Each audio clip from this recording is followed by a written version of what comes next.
So hello everyone, कैसे सब कैसे हैं? इसमें बात करने वाले हैं हमारे लेटेस्ट अपडेट के बारे में, जो कि डीएसयू की तरफ से हमारे पास आया है आज को दोपहर में। राइट, तो उस समय में कुछ काम था मेरा, उसलिए मैं कुछ वीडियो नहीं ले पा रहा है। लेकिन आज की इस वीडियो में जो इस समय आप देख रहे हैं वीडियो, इसी में हम बात करने वाले हैं हमारे लेटेस्ट अपडेट के बारे में, जो कि डीएसयू की तरफ से आई है। बहुत ही इंपॉर्टेंट है ये अपडेट, और ये सभी के लिए, हमारे डिप्लोमा के लिए भी है, यूजी के लिए भी है, फार्मेसी के लिए भी है, पार्ट टाइम के लिए भी है, फुल टाइम के लिए भी है, हमारे लेटर एंट्री वालों के लिए भी है। राइट, तो let's get started without time waste करें। तो सबसे पहले आगे बढ़ने से पहले बता दूं यार मैं कि आपके जो यूजी प्रोग्राम वाला जो बच्चे हैं, उन सभी को जो आज का काउंसलिंग था वो आज का लास्ट टाइम है। आज 10 तारीख था एंड आज का ही टाइम है यार। यहाँ पे आप देख सकते हो ये वाला जो है आपका इन्फॉर्मेशन बुलेटिन के अकॉर्डिंग जो डीएसयू की तरफ से आई थी, इसमें यार आपकी 10 तारीख को ही अपडेट है। ठीक है, तो जिन्होंने आपकी प्रेफरेंस फिलिंग नहीं कर रखी थी वो जाके कर लो, एंड जिसको प्रॉब्लम आ रही थी कि किस प्रकार से मैं प्रेफरेंस फिलिंग करनी है, व्हाट्सएप नंबर हमारी स्क्रीन पे दे रखा होगा, वहां पे आप मुझे कॉन्टैक्ट कर सकते हैं। एंड आपके डिस्क्रिप्शन बॉक्स में भी वहां पे कॉन्टैक्ट नंबर दे रखा होगा मेरा व्हाट्सएप का, वहां पे मुझे कॉन्टैक्ट करके व्हाट्सएप कॉल या फिर आप मैसेज ड्रॉप कर सकते हैं। और अगर मेरे से काउंसलिंग कराने तो 99 रुपए चार्जेस है, आपको वो पेमेंट करके बस छोटा सा एक नॉर्मल प्राइस है। ऐसा प्राइस मैंने इसलिए रखा है क्योंकि सभी कोई अफोर्ड कर सके। राइट, तो ये प्राइस मुझे रखना पड़ा क्योंकि टाइम वगैरह है मेरा, तो उसके लिए ये देना पड़ता है। ठीक है, आगे की तरफ बढ़ते हैं कि भैया क्या है हमारा अपडेट, इसको कर लेना यार, वरना आप यार काउंसलिंग के लिए नहीं बैठ पाओगे एंड नेक्स्ट राउंड में आपको प्रॉब्लम हो सकती है। इसी चीज को हम डिस्कस करेंगे कि अगर इस राउंड में अगर हम नहीं बढ़ते हैं तो ये सारी चीज प्रोसेस जो है, ये आपका जो डीएसयू ऑनलाइन वेबसाइट है ना, यहीं पे अपडेट है। यहाँ पे आप देख सकते हो ये वाला 3 से 4 आपकी लाइन में पैराग्राफ में दे रखा है। यहाँ पे जो फर्स्ट पैराग्राफ है यार, वो लिखा है after the allotment of the seat candidate who are not paid to confirmation fees shall be out for the admission counseling process. Such candidate may be the considered in the spot round if anywhere if announced by the university subject is availability of the seat. ठीक है, तो इन्होंने कहा है कि अगर by chance कोई student, देखो ध्यान से सुना यहाँ पे जो मैंने लिखा हुआ है, मतलब डीएसयू ने लिखा हुआ है कि अगर कोई स्टूडेंट फीस भरने से आपकी कंफर्मेशन, अगर मान लो उसको सीट फीस भर गई है, सॉरी सीट मिल गई है, ठीक है, किसी भी कॉलेज में उसको सीट मिल गई है और उसने अगर फीस पेमेंट नहीं करी है, भैया जी फीस पेमेंट नहीं करी है आपकी, तो यार उसको नेक्स्ट राउंड में, मतलब कि मान लो आपको फर्स्ट राउंड में जिस बच्चों को मिल गया था एंड जिन्होंने फीस नहीं पेमेंट करी थी, ठीक है, या तो सेकंड राउंड में जिसको कॉलेज मिल गया था जिन्होंने सेकंड राउंड में फीस पेमेंट नहीं करी थी, किसी भी कारणवश हो सकता है, ठीक है, तो उसको नेक्स्ट राउंड को लिए आपको बैन कर दिया जाएगा। डायरेक्ट उसके लिए स्पॉट राउंड है, ठीक है, स्पॉट राउंड में ही उसको एडमिशन मिलेगा। ये मैं स्टार्टिंग से ही कहते आ रहा हूं सभी बच्चों को कि अगर आप बाई चांस अगर आपको नेक्स्ट इस राउंड में अगर फीस पेमेंट नहीं भी कर पाए, आपकी जो कॉलेज की फीस है 7,500 रुपए वाली, उसको अगर फीस पेमेंट नहीं कर पाए तो आपको जो है स्पॉट राउंड में एडमिशन मिलेगा डायरेक्ट। ठीक है, अब भैया स्पॉट राउंड के आगे ये क्या लिखा हुआ है, if the announced by the university subject is ability for the of the seats.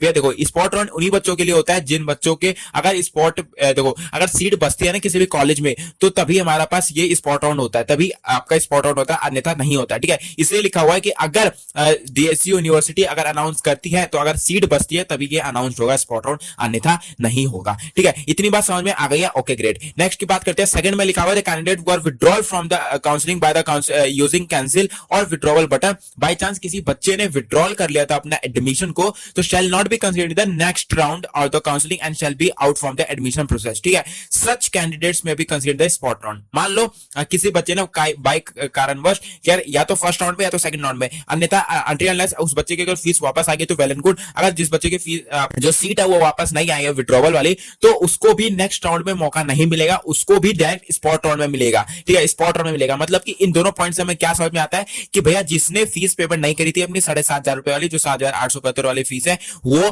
Plus में जिस बच्चों ने विड्रॉल कर लिया था, ये दोनों बच्चों को नेक्स्ट राउंड में एडमिशन नहीं मिलेगा। मतलब कि काउंसलिंग अगर कर भी देते हो तो आपको कॉलेज अलॉट नहीं होगा और उसको डायरेक्ट स्पॉट राउंड में मिलेगा एडमिशन। ठीक है, स्पॉट राउंड का भी सेम आपका यहाँ पे वेरिफिकेशन एंड ये आपका जो है काउंसलिंग वगैरह सारी चीज प्रोसेस होगी, वो स्पॉट राउंड के बता दूंगा, टेंशन मत करना। स्पॉट राउंड में उन बच्चों को एडमिशन मिलेगा। ठीक है, घबराने वाली बात नहीं है, स्पॉट राउंड में एडमिशन काफी बच्चों को होता है अगर सीट बचती है तो, पहले कितना ही आपका रैंक क्यों ना, आधा रैंक वाले को बच्चों को भी एडमिशन होता है, बट हाँ सीट बचनी चाहिए। ठीक है, उसका प्रोसेस बताऊंगा, स्पॉट राउंड का क्या प्रोसेस है उसमें डिटेल वीडियो बना दूंगा, उसके टेंशन भी बिल्कुल नहीं लेनी आप सभी को। ठीक है, नेक्स्ट की बात करते हैं, the candidate are marked as the cancel and the correct by the verifying officer can take the print in the next round of the counselling after the necessary correction and suggested by the verifying officer. ठीक है, मतलब कि ध्यान से सुनना इस चीज को बारे में क्या लिखा है, जिस बच्चे का वेरिफिकेशन स्टेटस में, याद रखना जिस बच्चे को वेरिफिकेशन स्टेटस में कैंसिल एंड करेक्ट आ गया था, ठीक है, जिस बच्चे का कैंसिल एंड करेक्ट आ गया था उस बच्चे को क्या करना है, उस बच्चे को वो चीज आपको निकलवा लेनी है, आपका जो ये वाला वेरिफिकेशन स्टेटस है उसको प्रिंट निकाल लेना, और जो नेसेसरी चीज इन्होंने बोली है, मान लो आपको डॉक्यूमेंट वेरिफिकेशन में कोई दिक्कत है, ठीक है, आपका ओबीसी सर्टिफिकेट में इन्होंने पढ़ा डाल दिया था मान लो किसी बच्चों का, तो ओबीसी सर्टिफिकेट उसको देना है,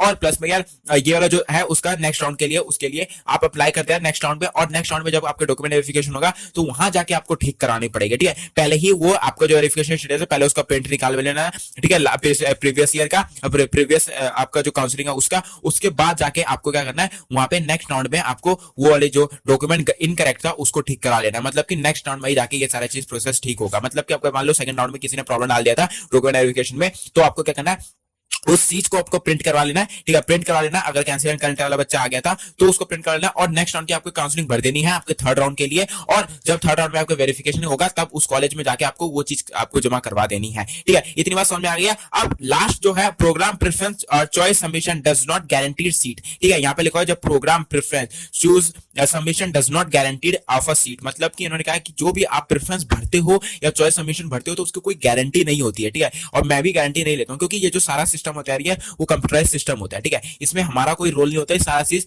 मैनुअल का कोई रोल नहीं होता है, सारा चीज कंप्यूटर का खेल है। अगर आपका जो रैंक है वो उनके रेंज में आया, उनके जो सिस्टम में डाला गया उसके रेंज में आया तो आपको कॉलेज मिल जाएगा, और नहीं तो नहीं मिलेगा, ठीक है। अन्यथा आपको स्पॉट रन के लिए वेट करना पड़ेगा, ठीक है। Seat allotment is subjected to meeting the eligibility criteria, submission of the requested document and adherence of the timeline and the admission counselling process, ठीक है। जैसे कि मैंने बताया कि आप सभी का ये जो सारा प्रोसेस है, ये सारा की सारा आपका कंप्यूटराइज सिस्टम होता है, हमारे हैंड में कुछ नहीं होता है, मैनुअल ये नहीं होता है, ठीक है, मैनुअल नहीं होता है, सारा चीज कंप्यूटराइज्ड होता है। तो उस सिस्टम में जितना नंबर आपका रेंज डाला रहेगा, मान लो आपका सेकंड राउंड के लिए इतना आपका 500 से लेके 5000 से लेके 10,000 तक का रैंक का एक सिस्टम फीड कर दिया जाता है, ठीक है। तो इस अंदर इस रेंज के अंदर जिस बच्चों का आएगा आपका रैंक और प्लस में डॉक्यूमेंट वेरिफिकेशन सारी चीजें अगर सही होगा तो वो सही रहेगा। अब मान लो यहाँ पे हर कैटेगरी के लिए एक रेंज होता है, मान लो आपका जनरल कैटेगरी के लिए 500 से लेके 1000 तक का आपका यहाँ पे सिस्टम में फीड कर दिया जाता है कि इस जनरल कैटेगरी वाले इतने रेंज वालों का एडमिशन सेकंड राउंड में हो जाएगा, ठीक है। वहीं अगर एसटी एससी वालों के लिए भी इतना ही सिस्टम एक फिक्स होता है कि इतना रेंज होता है, इतने से इतने तक बच्चों का आपका अगर आएगा तो वेल एंड गुड, उसमें वो आपका एडमिशन मिल जाएगा। इससे बाहर जो आता है उसका एडमिशन नहीं होता है इस राउंड में, वो नेक्स्ट राउंड के लिए उसको जाना पड़ता है, ठीक है। कुछ इसी प्रकार का इनका सिस्टम वर्क करता है। आई होप आपसे कुछ समझ में आ गया होगा कि क्या है इसका ये वाला अपडेट, और ये सारी प्रोसेस आपको समझ में आ गया होगा, ठीक है। नेक्स्ट राउंड जिस बच्चों को यार जिन्होंने आपका ये फीस पेमेंट नहीं करी थी एंड जिन्होंने विड्रॉल कर दिया था उसको स्पॉट राउंड में मिलेगा, आपको ये बता देता हूं समरी में। और जिसको करेंसी करेक्ट आ गया था उसको नेक्स्ट राउंड में जाना है और उसका प्रिंट आउट निकला लेना उससे पहले। और जिन्होंने आपका यहाँ पे लिखा कि आपको जो चॉइस सबमिशन है उसमें कोई गारंटी नहीं होती कि आपको कॉलेज मिल ही जाएगा, ठीक है। तो ये था अपडेट, आई होप आपसे कुछ समझ में आ गया होगा। और लास्ट बार में वीडियो के एंड तक बोल रहा हूँ कि आपको जो यहाँ पे ये वाला है यूजी प्रॉम्प्ट्स के लिए लास्ट डेट है यार, आज आपका कर सकते हो चॉइस सबमिशन, नहीं तो आपका यहाँ पे कैंसिल हो जाएगा, ठीक है। इसी के साथ ही समाप्त करते हैं आज का वीडियो। आई होप आपसे कुछ समझ में आ गया होगा। अगर अच्छा लगा तो वीडियो को लाइक किया जाए, चैनल को सब्सक्राइब करना और दोस्तों के साथ शेयर करना वीडियो को, जैसे कि उनके पास भी इन्फॉर्मेशन पहुंच जाए। तब तक मिलते हैं नेक्स्ट वीडियो में शानदार के साथ। Bye bye.